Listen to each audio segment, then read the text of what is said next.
हम सेंट्रल मुंबई के एक इलाके के एक बंगले में पहुंचे। बीना ने कॉल बेल का बटन दबाया। थोड़ी देर में एक शख्स ने दरवाजा खोला। बीना को देखते ही शिल्पा समझकर दोनों हाथ जोड़कर सर झुकाया।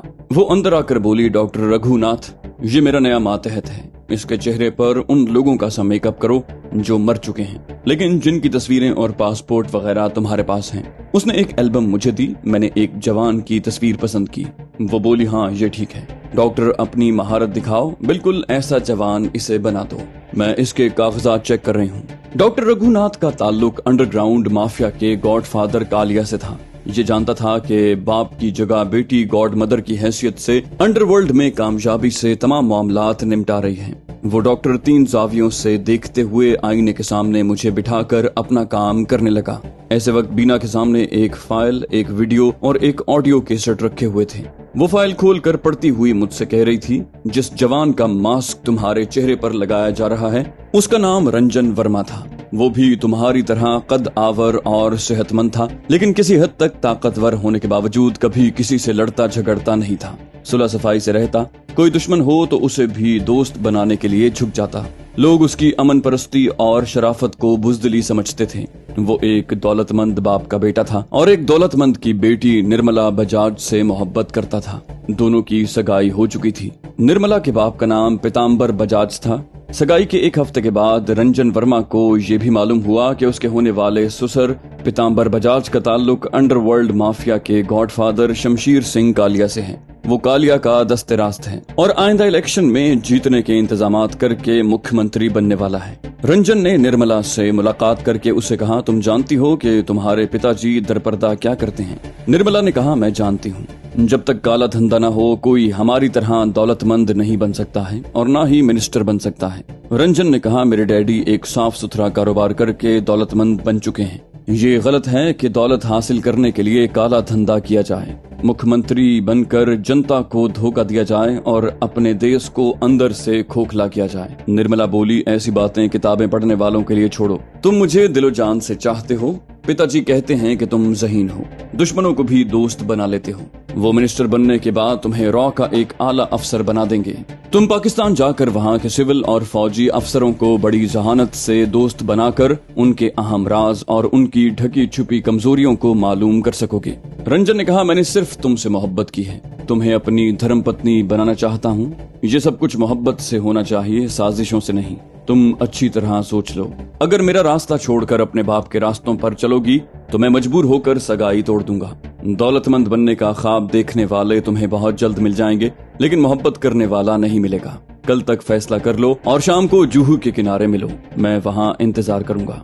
रंजन दूसरी शाम जूहू के साहिल पर गया। निर्मला अपनी कार में आई। उससे बोली, अपनी कार यहीं छोड़ देती हूँ, मेरा ड्राइवर ले जाएगा। वो रंजन की कार में बैठकर बोली, यहाँ तफरी करने वालों की भीड़ है, आगे वीरान साहिल की तरफ चलो। वो ड्राइव करता हुआ उधर जाने लगा। ये कभी सोच भी नहीं सकता था कि जिसे दिलो जान से चाहता है वो उसकी दुश्मन बन चुकी है। वो ये कहकर उसे बहलाती रही कि वो गलत रास्ते पर थी। उसे रंजन जैसा मोहब्बत करने वाला नहीं मिलेगा, लेकिन पिताजी ये नहीं चाहेंगे कि तुम अंडरवर्ल्ड माफिया और रॉ के ताल्लुकात से वाकिफ होने के बाद यहाँ रहो। हम यूरोप के किसी मुल्क में जाकर रहेंगे। शाम के बाद रात की तारीकी फैल चुकी थी। तब 2 गाड़ियों ने आकर रास्ता रोक लिया। रंजन ने कार से उतरकर पूछा, कौन हो तुम लोग? रास्ते से हट जाओ। 2 गाड़ियों से कई गनमैन निकले। उनमें से एक ने कहा, हम रास्ते से हटने के लिए नहीं, हटाने के लिए आए हैं। रंजन ये देखकर परेशान हो गया कि निर्मला अचानक दौड़ते हुए उन दुश्मनों की तरफ चली गई। फिर वो बोली, मेरे पिताजी के काले धंधे को समझने वाला और मुखालिफत करने वाला कभी जिंदा नहीं रहता। तुम्हारे जैसे बेवकूफ जिंदा रहकर हमारे लिए खतरा बने रहते हैं। रंजन उसकी बात सुनते ही छलांग लगाकर अपनी कार के पीछे गया। कितने ही गनमैन फायर करने लगे। उसने जवाबी 2 फायर किए। फिर तारीकी में जमीन पर रेंगता हुआ एक चट्टान की आड़ में जाना चाहा। उसी वक्त उसे गोली लगी। उसके हलक से चीखें निकल गईं। फिर दूसरी गोली लगी। वो चीखता और लड़खड़ाता हुआ चट्टान की बुलंदी से समंदर के गहरे पानी में जाकर डूब गया। उस पर हमला करने वालों ने उस चट्टान पर आकर टॉर्च की रोशनी में देखना चाहा। रोशनी में समंदर का गहरा पानी दिखाई दिया। फिर 2 गोलियां खाकर गिरने वाला दिखाई न दिया।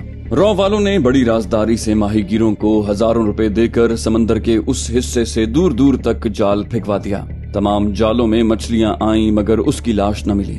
आखिर उन माहीगीरों ने कहा, इधर गहराई बहुत है, इतनी गहराई में गोताखोर ही जा सकते हैं। ये भी हो सकता है कि वो लाश बड़ी मछलियों की खुराक बन गई हो। बीना ने रंजन की इतनी हिस्ट्री पढ़ने के बाद मुझसे कहा, ये अच्छा हुआ कि उन्हें रंजन की लाश नहीं मिली।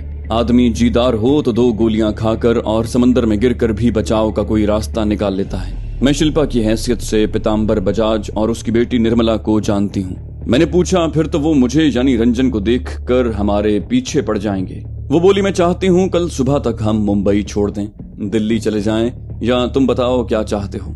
मैंने कहा, मैं अभी तमाम हालात का जायजा ले रहा हूँ, फिलहाल मुझे रंजन और निर्मला का ऑडियो कैसेट सुनाओ। मैं कैसेट में उन दोनों की गुफ्तगू सुनने लगा। जब मेरा मास्क मेकअप मुकम्मल हो गया तो बीना मेकअप के लिए सहरुखी आईने के सामने आकर बैठ गई। मैं टीवी के पास आकर रंजन और निर्मला वगैरह के वीडियो कैसेट देखने लगा। रंजन के उठने बैठने, चलने फिरने और बोलने के अंदाज को जहन नशीन करने लगा। उस कैसेट में रंजन के माँ बाप और निर्मला का बाप पीताम्बर बजाज भी नजर आए। रंजन और निर्मला की सगाई का मंजर भी दिखाई दिया। बीना ने आरजी सा मेकअप किया क्योंकि शिल्पा की हैसियत से अब उसे सिर्फ रॉ वालों से खतरा था। वो रॉ के अहम राज हासिल करने के लिए शिल्पा को तलाश कर रहे थे। आरजी मेकअप के बाद उसने डॉक्टर रघुनाथ से कहा, इस एल्बम में जितने मरने और मारे जाने वालों की तस्वीरें हैं, उनकी तमाम हिस्ट्री की फाइलें, वीडियो और ऑडियो कैसेट्स ले आओ। वो तमाम चीजें लाने के लिए दूसरे कमरे में गया। बीना ने कहा, डॉक्टर रघुनाथ को जिंदा नहीं रहना चाहिए, मैं यहाँ से निकल कर बताऊंगी कि उसकी मौत क्यों जरूरी है। डॉक्टर 2 सूटकेसों में तमाम मतलूबा चीजें ले आया। मैंने उसकी गर्दन दबोच ली। वो खुद को छुड़ाने के लिए तड़पने लगा, लेकिन हलक मेरे शिकंजे में था। वो सांस नहीं ले सकता था और न ही ज्यादा देर सांस रोक सकता था। सिर्फ 2 मिनट में वो ठंडा हो गया।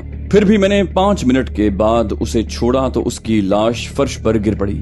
बीना ने कहा, रॉ वाले कालिया और शिल्पा के दुश्मन हैं। जैसा कि तुम जानते हो, शिल्पा उन्हें ब्लैकमेल कर रही है। उन्होंने कालिया के दस्ते रास्त पीताम्बर बजाज से वादा किया है कि वो किसी तरह शिल्पा को ट्रैप करके तमाम राज हासिल कर ले तो कालिया का इलाज होने के बावजूद उसे गोली मारकर पीताम्बर बजाज को गॉडफादर बनने का मौका दिया जाएगा।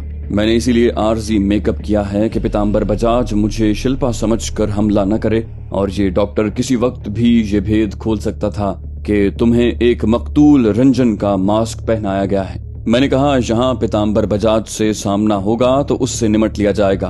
पहले मैं लंदन में अम्मी और लाहौर में आबी और दीदी ताबानी की खैरियत मालूम करूंगा।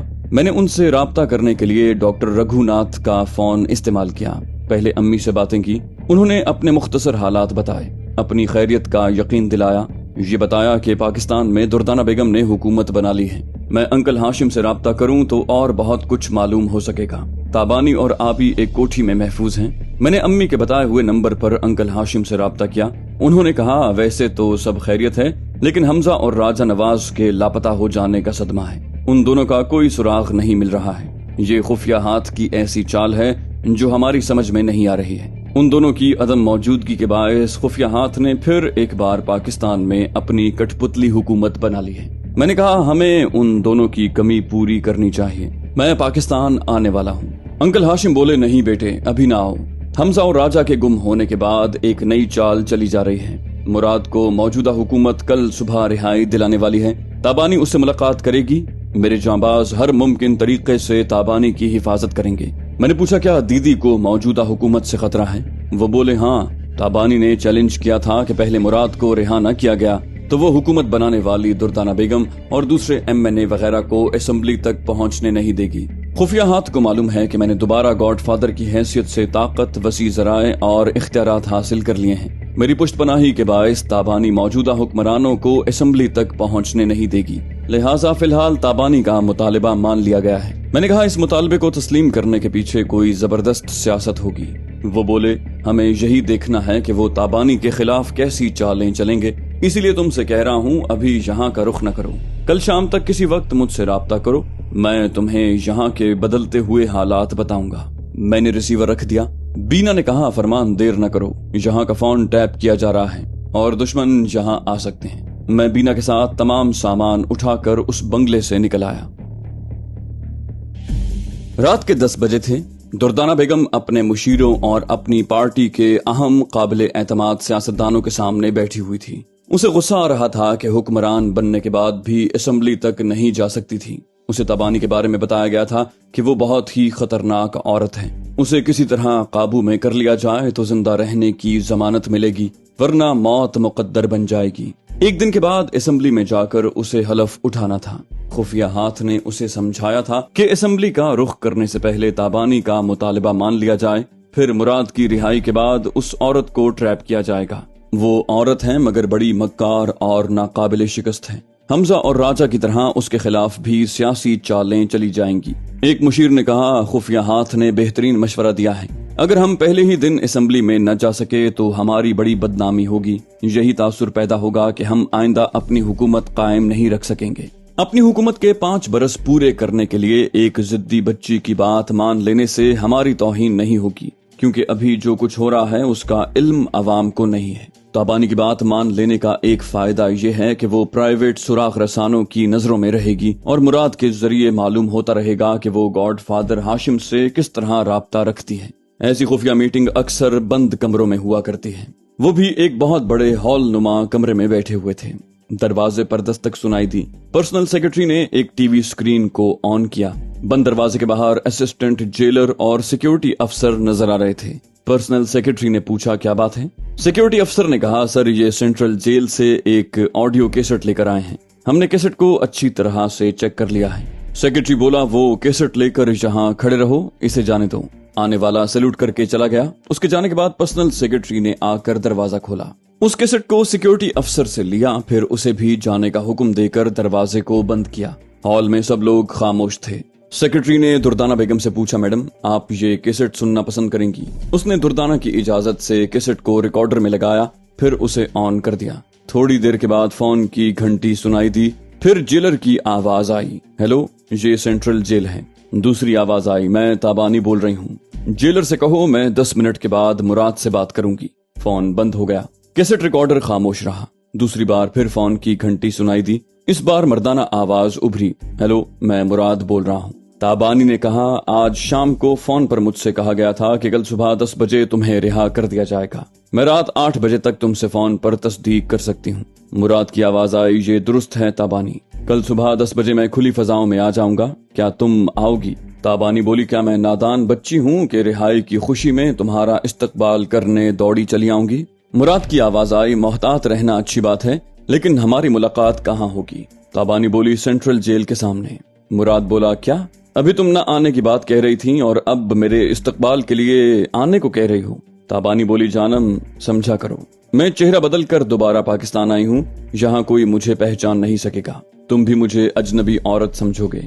मैं इस बात से फायदा उठाकर अपनी एक डमी तैयार कर चुकी हूँ। कल 10 बजे मेरे कदो कामत की एक औरत सेंट्रल जेल के सामने अपनी कार में आएगी। बड़ी लगावट से तुम्हारा नाम लेकर तुम्हें भरपूर अपनायत से कार में बिठाकर एक कोठी में ले जाएगी। तुम भी उस औरत से ऐसी लगावट जाहिर करोगे जैसे वही तुम्हारी ताबानी हो और तुम उसे अच्छी तरह पहचान कर उसके साथ जा रहे हो।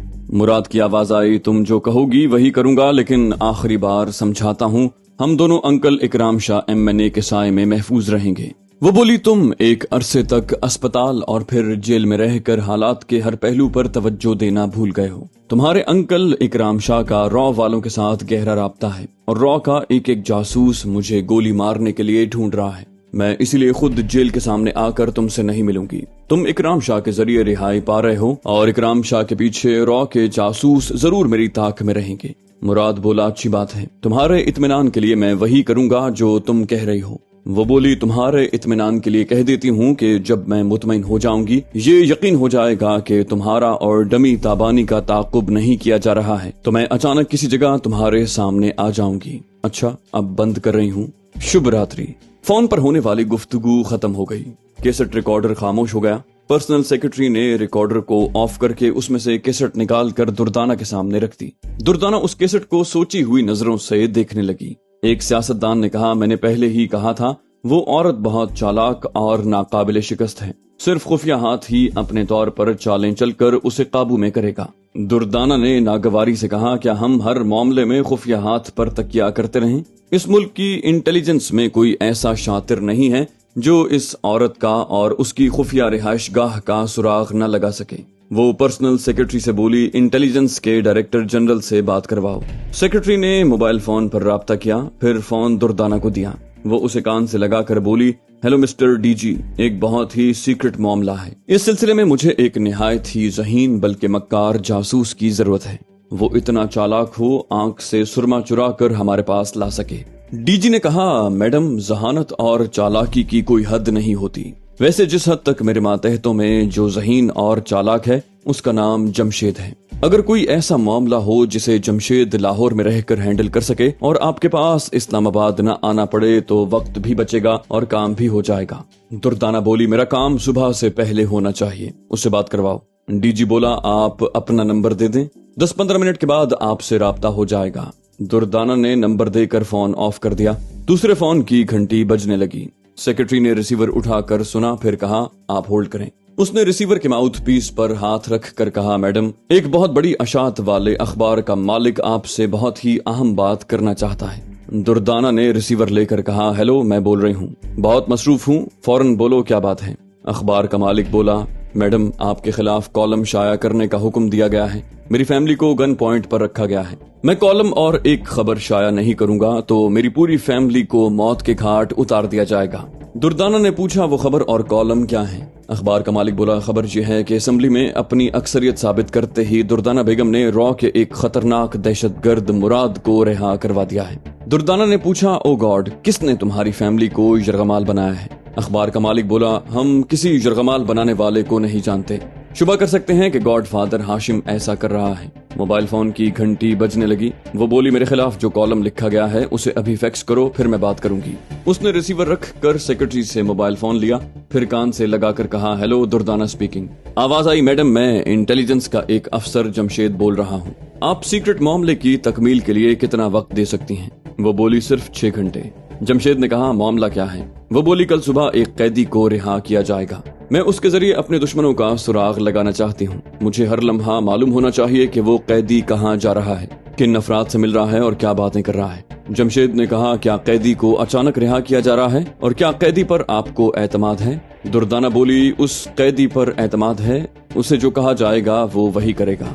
जमशेद ने कहा, ऐसे कई जासूसी आलात हैं जो सर की टोपी में और जूतों में छुपाए जाते हैं, कमर की बेल्ट में भी छुपाए जा सकते हैं। जासूसी आलात इतने छोटे होते हैं कि कलाई की घड़ी और अंगूठी में भी रखे जा सकते हैं। सुनने वाले डेक्टाफोन की रेंज 15 या 20 गज तक होती है। दुर्दाना ने कहा, दुश्मन बहुत चालाक हैं, वो घड़ी और अंगूठी वगैरह पर शुबा कर सकते हैं। कोई ऐसी तदबीर हो कि दुश्मनों को जासूसी आला नजर न आए। अगर कैदी सेहतमंद है और मामूली सा ऑपरेशन बर्दाश्त कर सके तो शाने के करीब गोश्त पर छोटा सा कट लगाकर 20 मिलीमीटर का एक जासूसी आला लगाकर ऊपर से खाल पर टांके लगाए जा सकते हैं। ये कहा जा सकता है कि जेल में उस पर तशद्दुद किया गया था, इसी सिलसिले में वो टांके लगाए गए। अगर उन टांकों को भी छुपाना चाहे तो ऊपर से प्लास्टिक सर्जरी हो सकती है। आप अपने जरा इस्तेमाल करके 4-6 घंटे के अंदर ये काम करवा सकती हैं। दुर्दाना बोली, ठीक है, मैं यहाँ की इंटेलिजेंस वालों से अभी ये काम लूंगी। उसने मोबाइल फोन को ऑफ कर दिया, फिर इस्लामाबाद के इंटेलिजेंस वालों को फोन के जरिए बुलाया।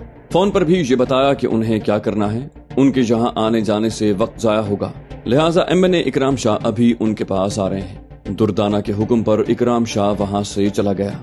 पर्सनल सेक्रेटरी ने अखबार के दफ्तर से आने वाला फैक्स पेश किया। दुर्दाना के खिलाफ लिखे गए कॉलम का खुलासा ये था कि दुर्दाना बेगम की सियासी पार्टी का रॉ से गहरा ताल्लुक है। उसने बड़ी राजदारी से रॉ वालों के जरिए अमीर हमजा और राजा नवाज को कत्ल करवाया है। मुखालिफ पार्टी के लीडर नेक बख्त का ये इल्जाम भी दुरुस्त है कि पिछली बार काशिफ अकबर करप्शन के बायस बदनाम हो गया था, उसके जीतने के इम्कानात नहीं थे, इसलिए दुर्दाना बेगम ने अपने शौहर काशिफ अकबर को कत्ल करवा कर अवाम से एक मकतूल की बेवा होने की हमदर्दियां हासिल कर ली। अब वो रॉ वालों से दोस्ती निभाने के लिए उनके एक दहशतगर्द मुराद को आज जेल से रिहा करवा रही है। इस फैक्स को सब ने पढ़ा। फिर दुर्दाना ने सेक्रेटरी से कहा, मेरे खिलाफ इस कॉलम की अशात के बाद हमारी तरफ से बयान शाया करवाया जाएगा कि दुर्दाना बेगम पर जितने इल्जामात आयद किए गए हैं सब बेबुनियाद हैं। किसी एक इल्जाम का भी कोई सबूत और गवाह नहीं है। उबूरी हुकूमत के दौर में मुराद खान पर जितने इल्जामात थे वो भी बेबुनियाद साबित हो चुके हैं। ऑपोजिशन वाले अपनी शर्मनाक शिकस्त पर बौखला गए हैं। वो सिर्फ अखबारात के जरिए बयानबाजी करते रहेंगे, लेकिन सबूत और गवाह न होने के बायस कभी अदालत में नहीं जा सकेंगे। खूब सियासी जोड़ तोड़ की बातें होती रहीं, फिर वो खुफिया मीटिंग खत्म हो गई।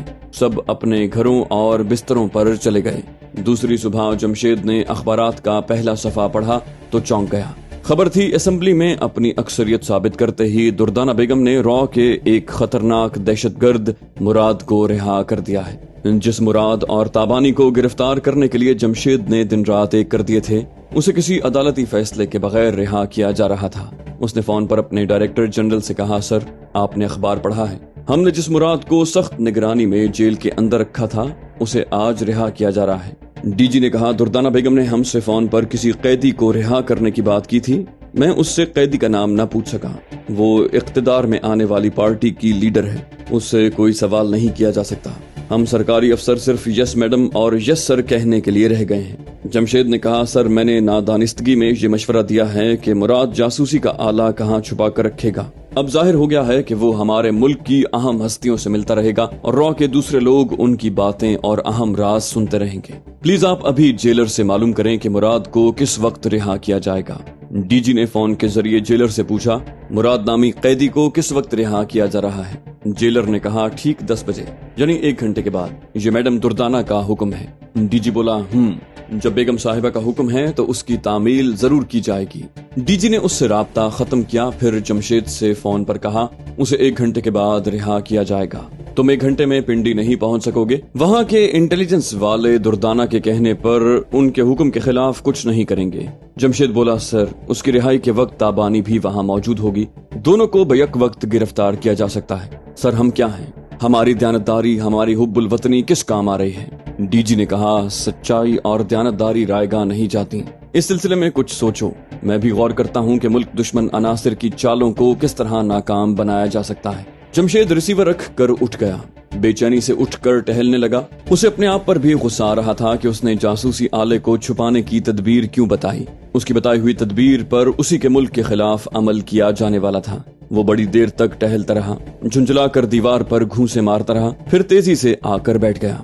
रिसीवर उठाकर डॉक्टर्स एसोसिएशन के चेयरमैन से राब्ता करके कहा, मैं इंटेलिजेंस डिपार्टमेंट से जमशेद अली तारड़ बोल रहा हूँ। क्या आप बता सकते हैं कि लेडी डॉक्टर आमना से किस नंबर पर राब्ता हो सकता है। चेयरमैन ने बताया कि वो लंदन के जॉर्ज विलिंगटन अस्पताल में है। फिर उनके 2 फोन नंबर बताए। जमशेद ने उन नंबरों पर राब्ता किया, फिर कहा, आंटी मैं इंस्पेक्टर जमशेद बोल रहा हूँ। आपकी हिमायत से पहले ताबानी फरार हुई, उसने आपको भी अगवा किया।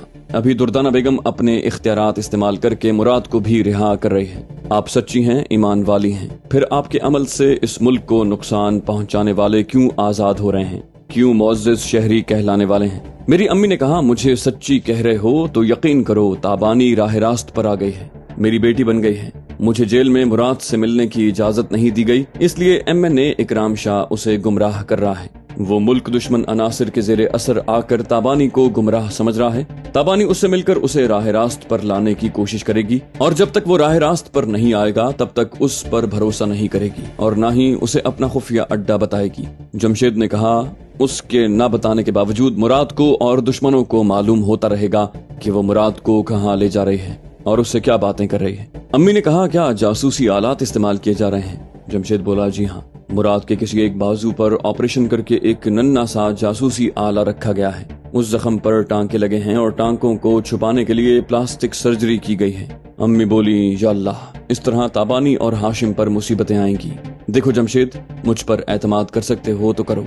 ताबानी और मेरा भाई अंडरवर्ल्ड का गॉडफादर होने के बावजूद पाकिस्तान की बेहतरी और सलामती के लिए काम कर रहे हैं। मैं तुम्हें समझाती हूँ, उन्हें दुश्मन न समझो, अपने तौर पर मुतमईन रहने के लिए उन्हें खामोशी से आजमाते रहो, तुम्हारी गलत फहमी दूर हो जाएगी। जमशेद बोला, मैं आपके मशवरे पर अमल करूंगा, लेकिन मुराद का क्या होगा। वो बोली, मैं अभी उसके जासूसी के आलात का तोड़ करूंगी, लेकिन मुराद के सिलसिले में भी हमें थोड़ी मोहलत दो, हम उसे भी दुश्मनों की साजिशों से बचाएंगे। अच्छा बेटे, मैं फिर किसी वक्त बात करूंगी। मेरी अम्मी ने उससे राब्ता खत्म किया। फिर अंकल हाशिम से फोन पर कहा, ताबानी को फौरन ये बताओ कि मुराद के एक बाजू में एक नन्हे से जासूसी आले को छुपाया गया है, लिहाजा मुराद से गुफ्तगू करते वक्त वो मोहतात रहे, फिर किसी वक्त मुराद को बेहोश करके वो आला उसके बाजू से निकाल ले।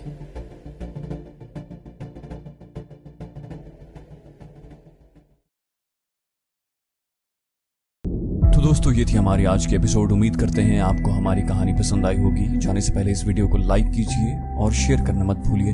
कमेंट करके हमें बताइए कि आपको हमारी वीडियो कैसी लगी, और अगर अभी तक आपने इस चैनल को सब्सक्राइब नहीं किया तो इसे सब्सक्राइब कीजिए और बेल आइकन दबाकर ऑल नोटिफिकेशंस ऑन कर लीजिए।